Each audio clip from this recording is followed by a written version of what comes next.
Hello and welcome to the second episode of the Rewind, where we delve into the making and legacy of various films and cult classics, from award-winning masterpieces to movies like the one we're going to talk about today, Revenge, 1990, Tony Scott, Kevin Costner, Madeleine Stowe, Anthony Quinn, a cult classic in the true sense. Still supposed to be a blockbuster, didn't quite reach those heights, and over the years, I think it's got a lot of favor going for it.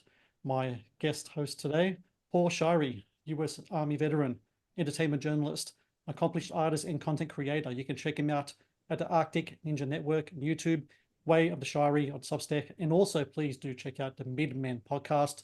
You can check that out on Apple and Spotify. One of my favorite podcasts. I was just talking, Paul, to you just off air just now about how much I enjoy the latest podcast that yourself and your co-host Sean are putting together, and yeah, man, I really enjoy what you're doing these days and the work that you're doing, especially with the Midmen podcast. And yeah, thank you so much for joining me today. Awesome. Thank you, Matt. Thanks for inviting me. Always a pleasure to chat with you, and glad that you're enjoying the new podcast. And I hope that hope that more people check it out and come to enjoy it. We're dedicated for the next at least the next year, if not longer. So I know that's always a consideration. People are like, I don't want to invest in a podcast. It's going to do like 3 episodes and disappear. So, but yeah, we're in it for the long haul, and I literally have topics like written out for at a minimum the next year. So we are there's no end in sight for topics for middle-aged men, that's for sure. It's really interesting. Episode two, we're talking about off air, talking about how movies that kind of how we kind of age out of movies and movies that age well over time. I think Revenge kind of goes in that kind of tier. The way that I looked at it when it used to be on here on in Australia, used to be on all the time in the 90s. I don't know whether it was a thing they just kept repeating on TV, trying to recur costs that lost the theatrical run or what have you. Yeah.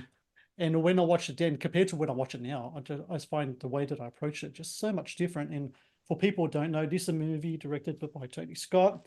It stars Kevin Costner as Cochrane. He is a retired U.S. Navy pilot invited to Mexico to visit an old friend named Tibby Mendez, played by Anthony Quinn. Anthony Quinn has a beautiful young wife. Her name is Mireia. Madeleine Stowe plays that character. Of course, Kevin Costner can't help himself, falls in love with Tibby's wife, and Tibby finds out. And let's just say there's a lot of violence and bloodshed and all sorts of shenanigans that follows that. First time I watched this film, Paul, as I said before, it used to be on TV a lot. It seemed to Yeah. me it used to Yeah. run every 2 months or so. It's like Kevin Costner, Madeleine Stowe, Revenge, blah blah blah. I was like, oh, Yeah. this one again. All right. And the version I watch is the kind of like the edited down version that they had for the TV and such. And I didn't mind it back then, but when I think about the pantheon of the great Tony Scott movies, I never really thought of it as being up there. When I watched it again recently for this podcast, though, I really enjoyed it. I was kind of surprised about how I did. Maybe this time I watched the full version was like 2 and a bit hours or so. And I remember seeing things in this version I didn't see in the other version. And it was just, I just liked it very much. And in fact, so much I'm going to go back to this top 10 Tony Scott movies list that I had on my website. I might change it up and add it in there. Um, Now, I remember last time we spoke, The Revenge was a film for you. It was kind of like a pivotal film in Yeah. putting together kind of like your sense of what cinema is, or at least in regards to a director's vision in cinema, because you were saying before you looked at Revenge, you said, oh, Tony Scott, what else has he done? Oh, Top Gun, I know Top Gun, and it kind of rolled Yeah. from Yeah. there. When you've watched it again recently, what kind of thoughts did you have of it now compared to all the way back then when I had such a pivotal moment into a young life of Mr. Paul Shirey compared to the midmen that we see now? Well, you touched on, and I know we talked about this the last time I guested with you, but Revenge is it's my film red pill. Hmm. Until Revenge, I didn't like. I always loved. Everybody loves movies as kids, right? Like, you go to the movies. It's a movie. Like, Revenge was like you. Um, it was here all the time on cable. It was on HBO, but it was always on late at night. Right. And I just recall, seeing it one time, and I remember, I was young. I was like 13, I think, about the right age. Um, and I had seen promos for it because, in between movies, the way it used to be when HBO ran as a cable network, they would have, commercials for movies that they're getting ready to play, even if it was older movies, and just to get you excited, like, oh, we didn't have this streaming thing where there's like just this dead air and you just choose what you want. So I remember they had showed a promo for Revenge, and I was like, man, I'd like to see that. I know this Kevin Costner guy. And I thought, honestly, Madeleine Stowe looked really hot. She Yeah, looked really great in like yeah. the trailers and stuff. And I was like, this looks cool. So I remember I took note of when it was going to be on, and I think it was, it's pretty late at night, and I stayed up to watch it, and I loved it. There was just something about it, and I couldn't put my finger on it. And I think that's for a lot of people that discover film that it's a perplexing thing because they're like, when the first movie or first couple movies that really like start to scratch the back of your head and say, this, pay attention, this is something's happening here. You're seeing this as art, not as just a flash in the pan entertainment. Mm, You're graduating to the next level. And so it was a movie I just kept coming back to. I couldn't just replay it again because it's like you're at the mercy of whenever it's played. And so I sought it out. And each time I found it, I just had to watch it. And I was just sucked in by it. And I couldn't describe exactly why. It was just all the elements of a Tony Scott film are why, but I didn't know that at the time. I didn't even know who the hell Tony Scott was. So then we didn't have the internet, so I went to the bookstore and I got one of those movie guides.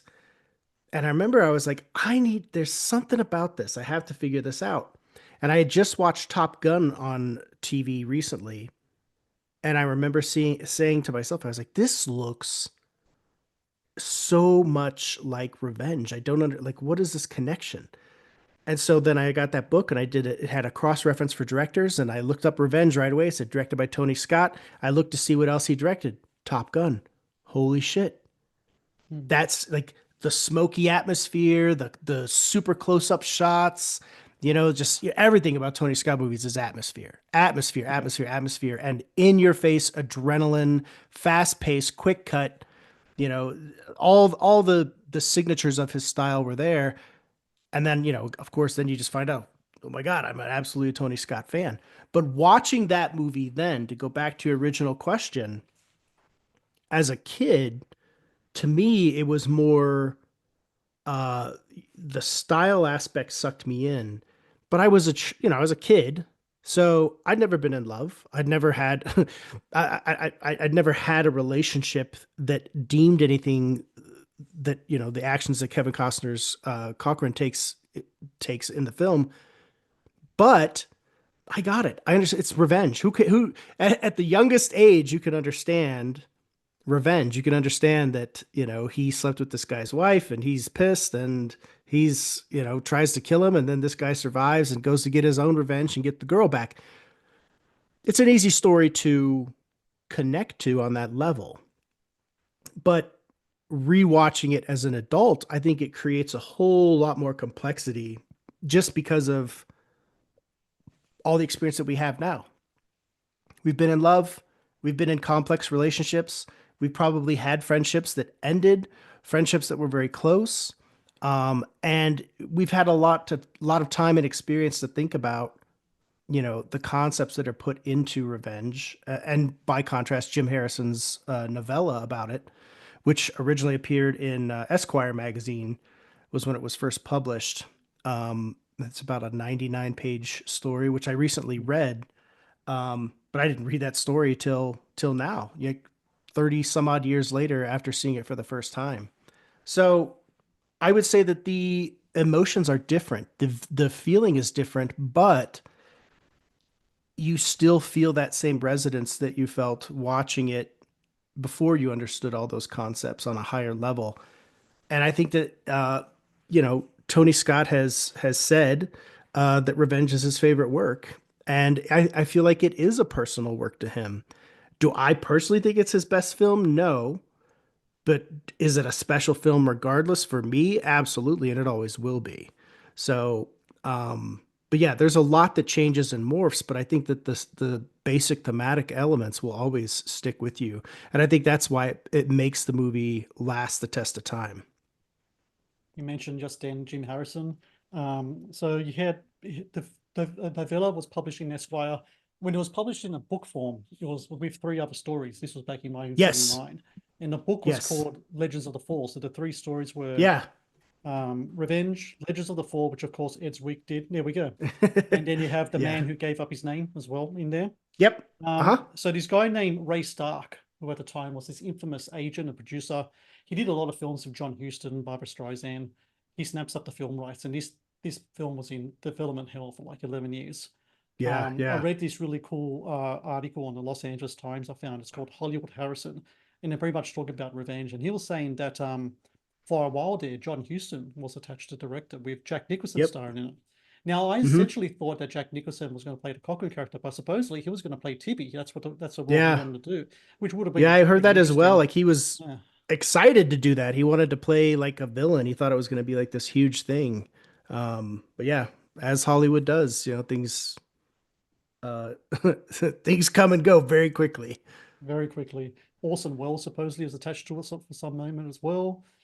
Jim Harrison actually said he wrote 12 different endings to the drafts that he had over the Mm. years. For the Finally, script or for the novella? for the script, For the script. for the Okay. Yeah, script, because I know that he's credited on the script as well. yeah, Um, yeah, I'd also read that Walter Hill was interested in doing it with Jeff Bridges as the Cochrane character, which I'd would have love been to interesting see in an too. alternate Yeah, universe. I'd love to see that version too. That would be amazing. I think that would be really cool, actually. I feel like so Walter Hill probably would have made it a bigger action film yeah. uh, than than what Harrison originally wrote, but I'd be fine with that. So Kevin Costner comes on the scene. It's 1985. He actually revives the project because Ray Stark was about to lose the rights to it. Kevin Costner comes in. He was thinking about directing himself, and then he's like, oh, let's bring Tony on this, Tony Scott. Now, this is Tony Scott so it's 85. Around, I imagine around the time he'd probably be filming Top Gun around that time or so. He comes into it as well. And immediately off the cuff, Ray Stark and Tony Scott they weren't getting along. I think the big problem with this movie, and we'll go into the production of it as well, and there was a lot of clashing of heads here. Ray Stark wanted this to be a little less violent, a little less gratuitous in his sex, where Tony Scott's like, no, we have to go all out here. Yeah, And yeah. Kevin Costner, I think, was kind of like the final word in this. Um, and then Tony Scott brings in Jeffrey Allen Friskin. He worked on the draft, and he's the guy that he wrote the script for a movie called Cutter's Way. And I'm not Mm, sure if that was a Jeff Bridges, or was that a Jeff Bridges yeah, film, Cutter's Jeff Way? Bridges. Yep. Hmm. Was that Walter Hill as well? Well, that's not Walter Hill, is it? I don't No, think that's so. not Walter Hill, but that is Jeff Bridges that's in it. So I can't there's remember who directed it. little bit of connections there. So they finally have a script that they like. They're gonna, film. So they've got to find their people, right? So first off, you got to do the character of Tibby Mendez. Edward James Olmos was actually the first person hired to play it. And He would have I'm been trying to good. think, would have been good. American Me, was that 87, 86? Around the same time, I think, they probably when they started I think it filming was this. closer to 90, so but that 90, still would have been closer around the for time. production. Yeah, Yeah. yeah. He was hired to So play it. But then 24th of July 1988, the LA Times announced that the Mexican-born American actor Anthony Quinn had replaced him.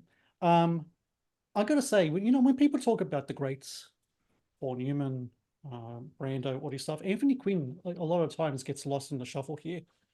There yeah, might he be does. reasons for this. I think because he had he did a lot of work, like a lot of prolific work there. But he gets lost in it, which is funny. I think I know he won the Oscar for Viva Zapata for supporting, and I'm pretty sure he might have won for Zorba the Greek as well. I'm not 100% on that though. Um, I don't Possibly, recall. maybe not, but definitely for Viva Zapata. And I read this great article in the New York Times. It's called "Old Pro Young Idol Team Up." So it's essentially about Kevin Costner and Anthony Quinn. And I'm just Yeah, waiting for my computer here to bring up this article. And Anthony Quinn gives a quote in this article, which no one could be able to say this right now, the stuff that Anthony Quinn's saying about how much he has affection for the character. Pretty much what he says here is, let's see, find it. Okay, okay. All right, here we go. So this is what he says, and he was 75 years old when the movie was filmed. He says, "I think the that's so man is of an crazy. yeah, I think the man is of another time in his values of another time. It's the old country mentality, which also happens to be mine. I think sexual liberation is a lot of garbage. I mean, there's no code, there's no honor. It was a question of morality that Tiburon takes the action he does. So that's why I did the picture that in the fact that it's classic old-fashioned story that could have been done by John Wayne or Gary Cooper, which is true. But the same, the whole thing about when he says like this guy's an old school guy, I'm an old school guy. You know, fuck all this women's independent stuff.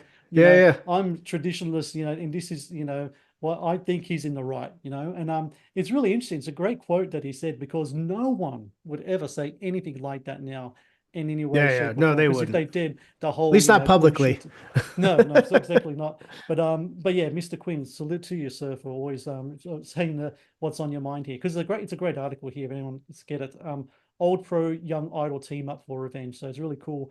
And Kevin Costner, by all means, like he was really hands on in regards to the casting in this. And Anthony Quinn was someone they Yeah. brought on. But what did you think of Anthony Quinn in the movie? Though I thought he was actually quite effective in the film. 75, but still very he's still dancing with him. Yeah. There's a little bit of dance scenes in there. It's got a bit of Yes. character to him. I think, I think it's a great quote. I hadn't heard that before, but it makes perfect sense for Tibby's character.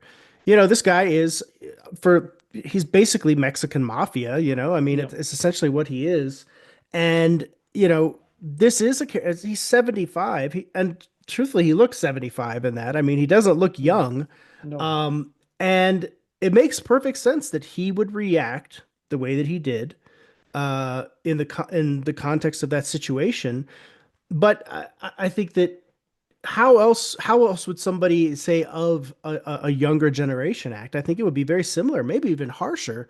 But he had a whole, it was all about code, it was about tradition, it was about respect. Yeah. Um, and that's also heavily reflected in the book too, which, there's some stark differences in the ending. Um, Not tremendous, but enough that I think it would have been interesting to see if Tony Scott had worked those in.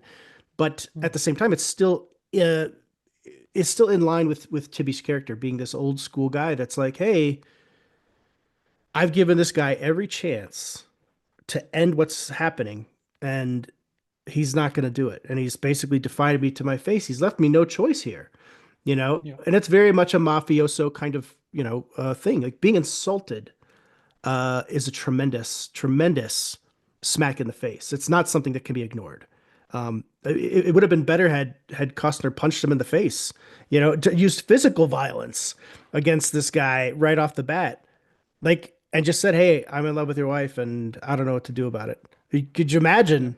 I feel like his reaction would have been shock at first, but then deep respect for someone actually just owning up to it. But instead, in with Cochrane, he, you know, decides to be sneaky, right? And to go down that path thinking that there's no other way out, but he didn't even try any other way out. And I think that Tibby's response to that is well in line with expectation, especially, again, the fact that he gave Cochrane multiple outs and he didn't take it. So, Yeah. And this then is on top of that, a huge and thing. on top of that, Cochrane's character, it's funny it's a Tony Scott film because Cochrane's character is the epitome of the famous Top Gun line where your mouth is cashing checks your body can't cash.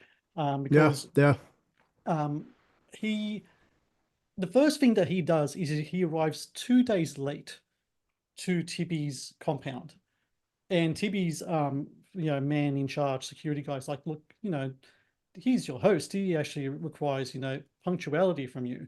And Kim was like, I don't give a shit. I'm on holiday. I don't take orders anymore. I'm yeah, retired and that's it. I'm gonna stay at my own place. I'm not gonna stay here. And then on top of all of that, he sleeps with, this man's wife. So yeah, yeah, yeah. when I was talking at the start of the our conversation about that Min Man episode 2, we talk about films that when you get older, your perspective changes.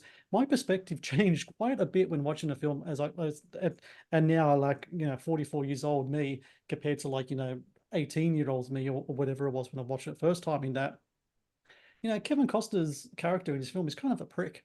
He Yeah. kind of is, especially at the start. It's Now crazy how I that would happens.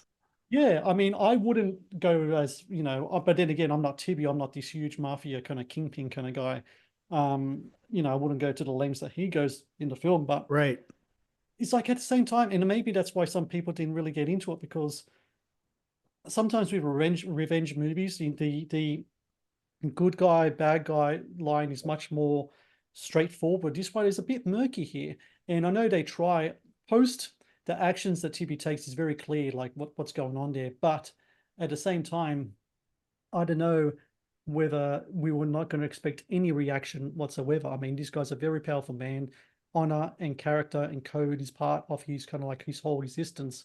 And to have this guy who he considers a great friend of his to the point where he can talk mad shit to him as well on a tennis court and do all this other stuff. He won't let anyone else get away with that crap, but he'll let him Yeah. get away with it because he loves him. He's his American friend. He gives him lots of rope, lots of leeway, and to be portrayed in that kind of way, it makes me think sometimes. What's the revenge really? Where's the revenge coming from? Is the revenge from Tibby or is the revenge from Cochrane? It's both at the end, essentially. Yeah.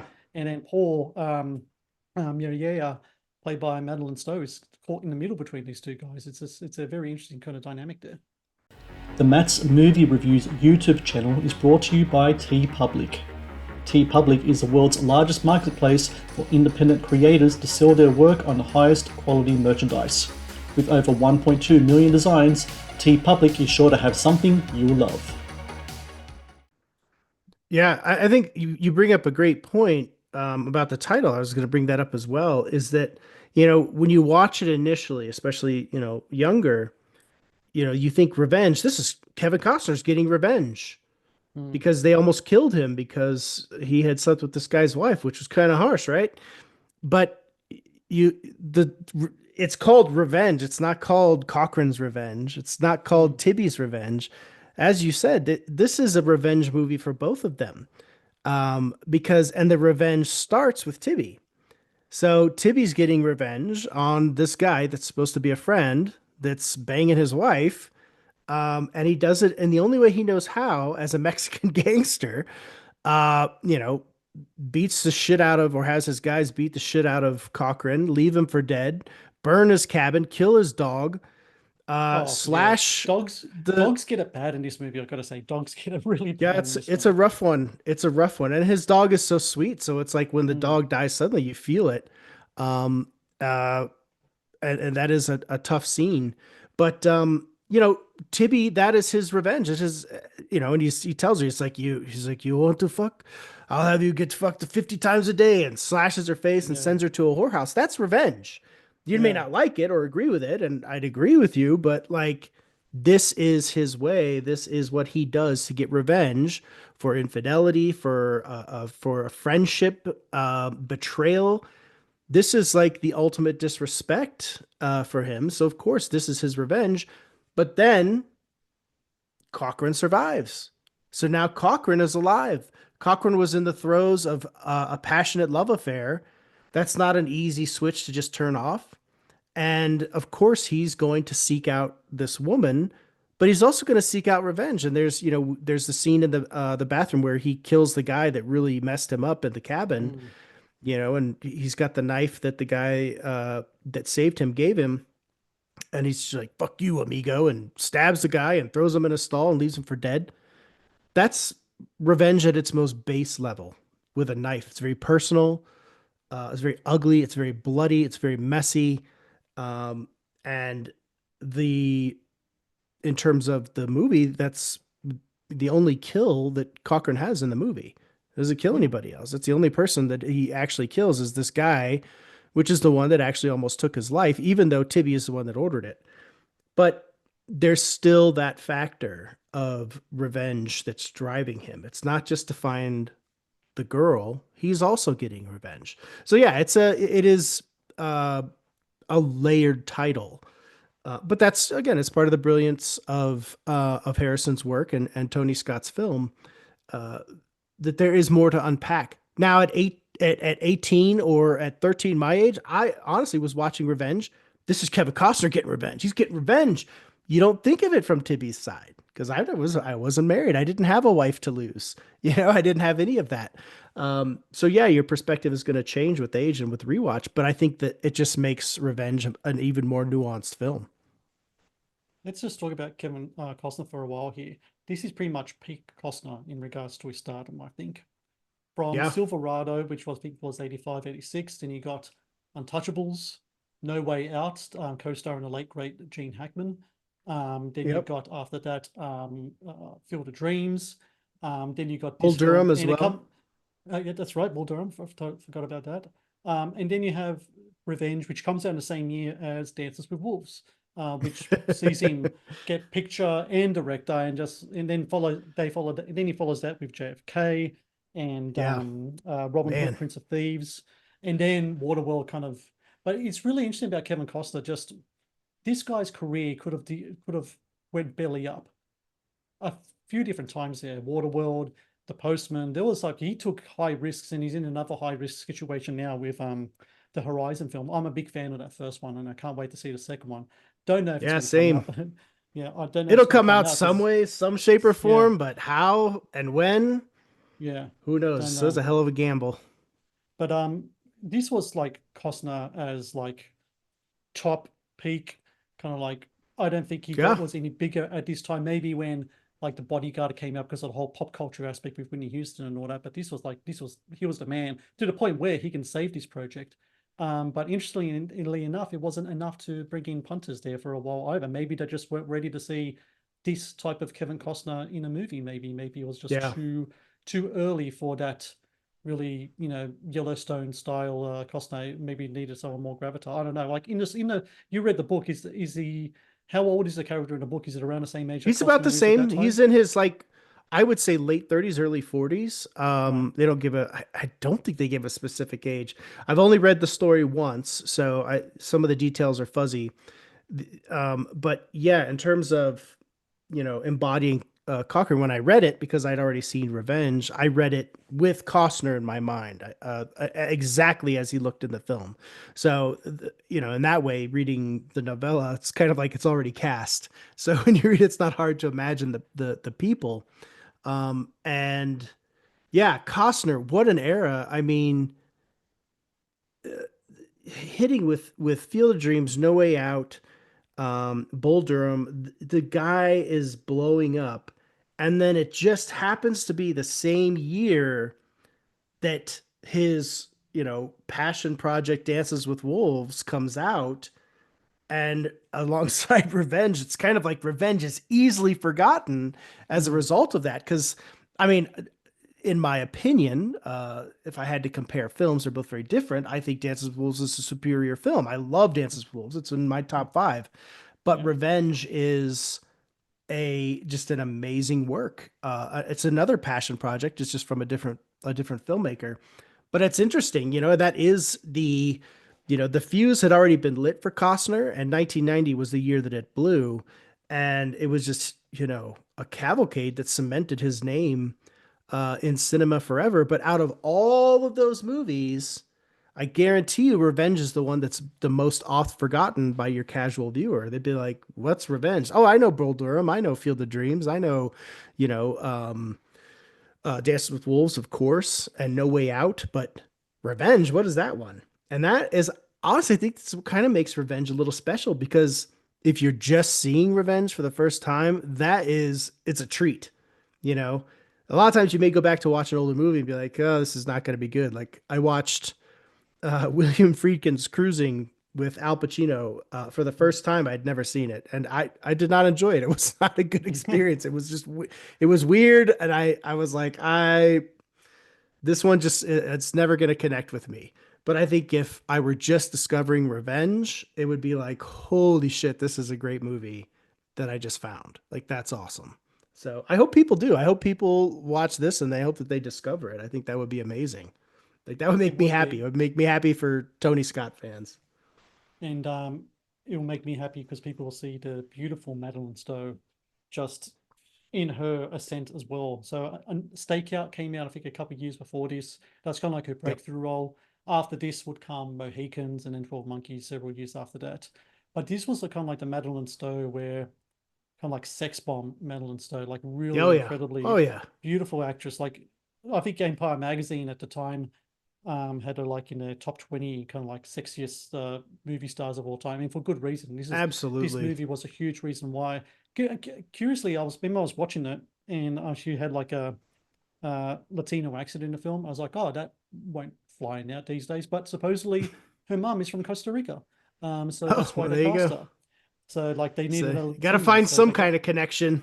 some kind of connection. That's right. It wouldn't happen Um, today, though. Madeleine Stowe would not be cast as Mira I don't think so either. Yeah, in a it's the revenge same. film. It's kind of like when Catherine Zeta-Jones was in Zorro. I thought for a long time she was Spanish, and I was like, oh, she's Welsh. I had no idea. So yeah, that's I was like no idea whatsoever. But yeah, Well, I Madeline mean, it's the Stowe's same was a as great like film too. Antonio Banderas playing Eben in 13th Warrior. Right, right. He's not Muslim, but I mean, hey, No, look, that's just the way it goes in Hollywood. I don't have a problem with it. If somebody does, I'm sure they'll voice it on X, and that's just fine. But yeah, I don't have a problem with it personally. I don't either because It's I filmmaking. think in I think you just have to cast for the part and you have to find the best actor, and I think she was the best. Definitely, like in regards, you need to find a woman that's so disarmingly attractive that Cochrane Hmm. will be willing to essentially not only put a friendship on the line, like a beloved kind of like older man, almost, I wouldn't call him a mentor, but like a very much kind of like a guardian figure to him, especially in that time of his life after retiring from the Navy, but would willing to put his life on the line as well. Like he doesn't walk Yeah, away from this. He comes back. He's almost like Lazarus. Like he's saved yeah. from the desert, and rebuilds himself back and goes back out there. And you can when you see her in this movie, you can definitely see A why hundred it's quite a percent. Like 100%. I remember seeing that first scene of her walking with the horse. She's wearing Yeah, the horse riding pants. I mean, listen, she looks amazing. For a yeah, 13-year-old kid watching Revenge, she probably doubly so. Like she was just absolutely gorgeous, absolutely stunning. That long dark hair, her like just she has this appearance where she can be like sexual, but also feel almost like motherly in a way, which is Mhm. not the kind of connection you want to have per se, but like you feel like that she is like this just good, wholesome person, but also like just amazingly beautiful. Yeah, And she just has like she oozes this sex appeal throughout the film. And like Cochran never stood a chance, to be quite no, honest. I mean, these are two people that are of the same age. They're both kind of equally attractive in their own way. And it's almost like, well, what do you think was going to happen in this scenario? Like if anything, Tibby should have sent her away when mm, Cochrane arrived. If he's as smart as he was, he should have been like, yeah, why tempt fate? Why mm, do this? But yeah, I mean, she's amazing, and I remember, I loved her in Unlawful Entry, and so many other films. Last of the Mohicans. She's such an underrated and outstanding actress. General's Daughter as well. She was also great in that. Now that I'm yeah. thinking of it, but yeah, I think you bring up a great point. Like the person that was cast as Mira is going to have to be somebody that you not only would you die for, but that you would come back from the dead for and avenge. And I think that that's just great casting. It truly is. A little trivia for you. So Anthony Quinn and Madeline Stowe play a married couple in this movie, and we know we talked about the age difference. The next time they will appear in a film together is this dreadful film that stars Sylvester Stallone called Avenging Angelo. Avenging And in that Angelo. movie, Anthony Quinn plays the father of Madeline Stowe. It just goes to show they're kind of like the difference in there. I mean, Anthony Quinn was great in the movie because he's Anthony Quinn. I mean, he's kind of like Brando, I where mean, like he's you can, great in Last Action Hero, yeah, I which know. is I not mean, a great role for him, but it's Anthony Quinn, so you just love him he's because just he's one of Anthony those old Quinn. school charisma guys, right? And he can do Yeah, anything. yeah, So, yeah. but yeah, just goes to show again. I think Anthony Quinn needs to get some of those flowers later. Now more than ever, I think, because I think like this movie came out in February 16th of 1990, so we just had the 35th anniversary of it. So hopefully Wow. some people can watch it and see Anthony Quinn in his kind of like evil, kind of like evil persona version of himself in the film, and maybe go back and watch some of his other stuff as well. Well, So even, the I production, would go say ahead. even as evil as he is in Revenge, and he does, some pretty evil stuff. His conflict is great, and Quinn plays it so beautifully. Yeah, Where you see he's conflicted. This isn't a, oh, you wronged me, that's it. It's a major confliction for this guy. And again, I already mentioned, like, he gives Cochran multiple chances to walk away from this, and Cochran doesn't do it because he's in love, and that's just the way it goes. But you see, even after he finds out that Cochran is alive, and there's no doubt about it, he's like, his henchman is like, do you want me to have him killed? And he's like, how are you gonna kill him? You don't even know where he is. And he's like, yeah, you know, he is conflicted by Cochran being alive, and in a way almost wants him to come and see him, like wants that, almost that closure, you know. So it's interesting, but Quinn does such a great job playing that. he does. So principal photography on this began in the 19th of September, 1988. So this was initially a $15 million budgeted film. So when Tony Scott and Kevin Costner comes on, it goes up another 7 million. So that's 22 mil right there. And almost immediately, there's feuds happening everywhere. So I was mentioned before about Ray Stark and Tony Scott, and Ray Right. Stark and the Columbia Pictures boss Dawn Steele. We're having a whole bunch of feuds as well. Essentially, what it comes down to, as I said before, so Stark is like 30 years older than everyone else there. Like Stark and Scott, like there's a 30 years age bracket between them, and Stark was like, "Oh my God, look at these sex scenes, look at this violence. We can't have this movie. I need to make this movie as likable as possible." Now, I haven't read the story. You have. Is it possible to be able to pull that off with what Jim Harrison wrote? I'm not. Can you confirm this? With If it's like, possible with what? to make, With less. if it's, could you make what Ray Stark wanted to make when his film was more kind of like a maybe not so much a R-rated but an M-rated, more tamer version without the explicit sex scenes and violence and such in this movie? That Tony Stark, Tony Scott has in the movie. Uh, I don't think so. I don't think so because, I mean, for one, there is this. This is an adult situation. This isn't real life. In a situation, you can't have a situation like, "Hey, I got a story for you. Here's a pitch meeting. I got a story for you. It's written by Jim Harrison. It's a revenge story about this guy who goes to his friend, and he has sex with his friend's wife, and they go on a passionate love affair. Then the friend comes to get revenge and beats the crap out of him, leaves him for dead, tries to kill him, and then he comes back and he lives and he goes to get his revenge. Can we do this on a PG-13? No, this Mm, is an adult story. I say this all the time. I talk to my kids about it, because there's certain things I don't let my kids watch, but I'm probably, like, parents would like be aghast at the things that I do. But I'm like, we live in an unrated world, and if you're trying to tell an authentic story about this topic, there's no way this is done on a, like, R light or hard PG-13. This doesn't work. Um, and you don't hire somebody like Tony Scott, to I don't even know that Tony Scott's made a PG-13 movie. I'm trying to think of one. Maybe he has, and I'm not thinking of it. I That's can't just think not of the one. kind of filmmaker that he is. This isn't Yeah. a guy, you just don't hire him if that's not what you want. And I would say, by that same token, if we had gotten the Walter Hill Jeff Bridges version, it would have been a hard R too. But in terms of the Harrison novel, there's not a lot of super explicit sex scenes per se, but there are sex scenes, and it's actually a little deeper, I would say, because novellas or books are always going to be a little different, because you can really go layer to layer to layer to layer, because you're not just when you watch a film, unless there's narration, you don't know what people are thinking. You don't know, like, the subtle details. You don't know the smells that are supposed to be in the room. You don't know that you're limited to the senses you have, which is your sight and your hearing. But for Harrison's novel, there's a lot of in-depth stuff, and including the scene or the sequence rather, where Cochrane is being mended. That lasts, I mean, almost 40% of the novella is him recuperating.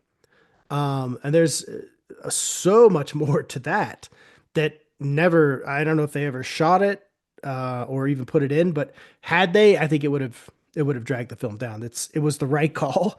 Um, but yeah, there's definitely some differences. And in terms of the violence, it's about on par uh, in terms of what Tony Scott put into it. So it's actually not a hyper violent story in that way.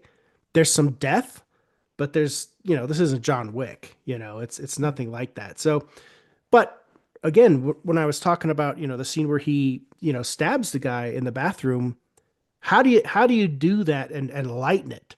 This is a guy that almost killed Cochran and had meant to kill Cochran. Like if you think about it as a human being, if somebody tries to kill you and you're suddenly confronted with that person again, and I mean really tries to kill you, like physically tried to kill you, and you survived, um, that's going to create a whole different era of emotions that aren't going to be like PG-13. You just can't do that. So no, I don't think that you could. I don't think that Ray would have ever been happy uh, with any kind of story. I don't know what he thought he was adapting, if that were the case. The Matt's Movie Reviews podcast is brought to you by Amazon Prime Video. One of the best on-demand streaming services available, Amazon Prime Video features exclusive Amazon originals as well as popular movies and TV shows. Watch Amazon Prime Video anytime, anywhere. I think this revenge in regards to the sex and violence is also just adapting to the marketplace as well. If you think about that time of the late 80s going to the early 90s, you have films like Fatal Attraction, Sea of Love. Later Yeah, on, you have Basic sure. Instinct. Movies where you have kind of like adult-driven movies with adult content in it, especially in regards to like the way sex scenes were done, especially like post 9.5 weeks with that Adrian Lin kind of stuff. Because he did Fatal Attraction as well. I think that kind of dictated a lot of stuff that will come afterwards in regards to stories where those type of relationships will be featured in it. And I think Tony Scott was smart enough to say, look, I think this is what people do want to see. But it's also a thing of where, to show their relationship, it's really a incredibly passionate one between the two. To the point where when Kevin Costner was rewatching the film as part of a DVD commentary later on, and supposedly they didn't choreograph stuff. They just like Tony Scott's like, okay, you and Madeleine talk about what you want to do, and Oh Kevin yeah, for Costner's the like, sex well, scenes. Yeah, for the yeah. sex scenes, and Kevin Costner was like, well, we really did go at it, didn't we? He's like, oof, that's kind of steamy stuff, and it is very much so. But I think it works. It does work. Um, but Well, audiences and and critics didn't. Go ahead. there's a I don't know if we were going to talk about this already, but the director's cut versus the theatrical cut, Yes. are some stark contrasts, and the sex scenes in the director's cut are way way more vivid, to say the least, than what's in the theatrical cut, which I always thought was like pretty hot for what it was. But the director's cut definitely goes way way way way deeper, and I would say way more human too. Tony Scott he's always been kind of this like fantasy sex scene guy, right? Like he's got some pop music playing, they're slowly kissing, slowly touching one another. There's always, these curtains blowing around them in a Always dimly lit candles. room. It's very much a Tony Scott trope, and that's still present in the director's cut of Revenge. But there's also just some very kind of raw sexual stuff too.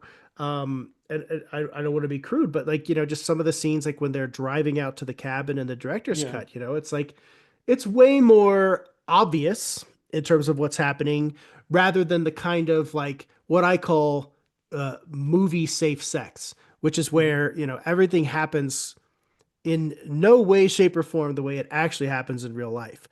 And I get it, I understand it. It's stylized and everything like that, but I think that the director's cut version is one of the key differences that I like in contrasting the two.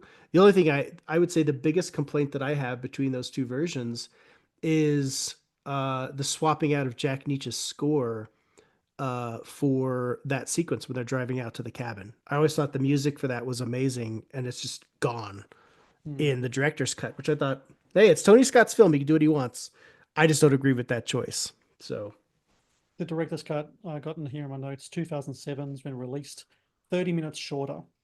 And Tony Scott would say, this version of Revenge you're about to see is a version that I always wanted to make. The version that was released in theaters was Ray Stark's version. He was the producer, a very famous Hollywood producer. In a final analysis, he said he should never have made Revenge because it was very contrary to his taste. So as you were saying, like but the 30 minutes shorter, I think a lot of that comes from the first act, right? He takes a lot of stuff away from the first act, or the first couple of acts, kind of like there's when Costner that. goes to Mexico Yeah, in the there's rock stealing store. also yeah, that's one. There's also the scenes of there's a longer scene with John Leguizamo where Yeah. he is talking in Spanish, about how he wants to like, do all this stuff for Cochrane once he finds Mira and like, oh, I'm gonna give you this, I'm gonna give you that, and um the great late great Miguel Fior, Mhm. who's outstanding in this film as well. He's like, hey man, he's like, you should be honored. I've never heard this guy talk this much. That whole scene is gone. Mm. And there's quite a few scenes they just kind of that you could feel the chops. You could Mm. feel where Tony Scott was like, nope, take it out. And listen, it's Tony Scott's work. But as someone that grew up with the theatrical version, there are scenes that I missed that aren't in there anymore. And if I'm not mistaken, I believe Anthony Quinn's bodyguard, the one that's like that Cochrane constantly clashes with, is gets killed in the original cut, the theatrical cut, when they ambush Tibby. But he's not in that in the original version, which goes along with the book because it's just Tibby and one other guy, which is like this crazy, bodyguard guy. And he was supposedly the only one there, or was the only one there in the book, but in the movie, the theatrical version, there was more people. So there's definitely, I feel like Tony Scott's director's cut version is more in line with the novel. But I also think that the theatrical cut is a little bit sanitized in terms of, now, knowing Ray's intention, you could see where he was like, yeah, we can't have that. We can't have that. We can't have that. I could just imagine Tony Scott being pissed, Mm. pissed as hell. They're like, oh my God, we can't show Madeleine Stowe's breasts. We can't show them actually having sex. We can't Mm. show all this and that. And it's like, yes, you can, bro. Like you filmed it. Like Tony Scott filmed it. You can show it. So I don't know. I totally get Tony Scott's desire to go back and to recut and put this out. And I'm so glad that he did. I'm glad that that version is out there. But something that frequently happens with me when I see director's cuts, especially after watching the theatrical cut for so long, is that I wish there was some marriage of the two. Mm. And rarely does that happen. Sometimes it's just better. Say Peter Jackson's Lord of the Rings. If you have the time, of course the director's cuts are superior. Of course they are. The extended But versions. yeah, there's no way. I'm sure somebody would argue it. I won't. Those are the superior versions, uh, and I don't think I would ever go back and watch the theatrical versions. You would just feel like you're just getting cheated, right? Um, but yeah, sometimes that happens. I think another example is Payback. I like Mel Gibson's theatrical version better than Brian Helgeland's director's cut. I like that there's extra stuff and that it's a little different, but I would much rather see a marriage of that material. I mean, dare I say, I think, Mel Gibson taking over and releasing what came out for Payback was a better film. Mm. Um, and I know that sometimes that sounds like blasphemy to the original artist, and I respect that and I understand that, but that's just my feeling. If you ask me which version I wanted to sit down and watch, there you go. But I would say Tony Scott's director's cut is the definitive and the right version to watch. But there are some scenes and some sequences from the theatrical cut that I do miss. So when the movie comes out, Feb 1990, doesn't do well with critics or audiences, only makes 15 million. Can't recoup the 22 million. But I imagine the HBO runs, TV, DVD, all that stuff would have helped a lot. Because I think this is the type of film that is more of a kind of word of mouth kind of movie. And I think even to this day, I Absolutely. think a lot of people might look back on it. And I don't know, I used to work in retail, and I used to be like a DVD coordinator and all that. I don't think I've ever saw Revenge come in like as available on DVD in Australia, but I could be wrong about that. And I know like in the States there's a Blu-ray version and such, but I'm trying to Yeah. think whether there's one here as well. I'm not 100% on that though. But when I you don't look think you back, can find the theatrical version anywhere. I can't find it. I don't know. I mean, it's got to be out there somewhere. But so I bought it. I have the disc. So I know that I have the original version on like DVD or Blu-ray from back in the day. But finding it now, I don't know if you can find it like on a probably streaming not. platform. I have it on streaming now and it's the director's cut. Right. And it doesn't even say director's cut. It's just the director's cut. I Yeah. just know that it is.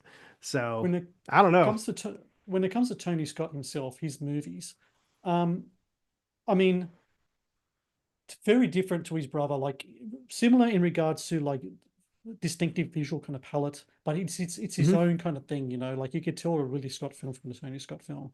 And funny enough, Yeah. When Ridley Scott went south the border with Counselor, a lot of people didn't like that film either.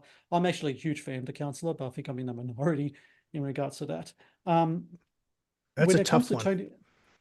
Tony Scott though, as a filmmaker, in this film, if you're going to put like a list of his best films, would this be one of those films you think should be high up on the list, or do you think it's more of a kind of like a mid-range thing? Because for me, it cracks my top 10, but probably more on the lower end of the top 10. What about for yourself when it comes to Revenge and Tony It Scott films? absolutely cracks top 10. I mean, it's, far superior to something like, say, the Taking of Pelham 1, 2, 3.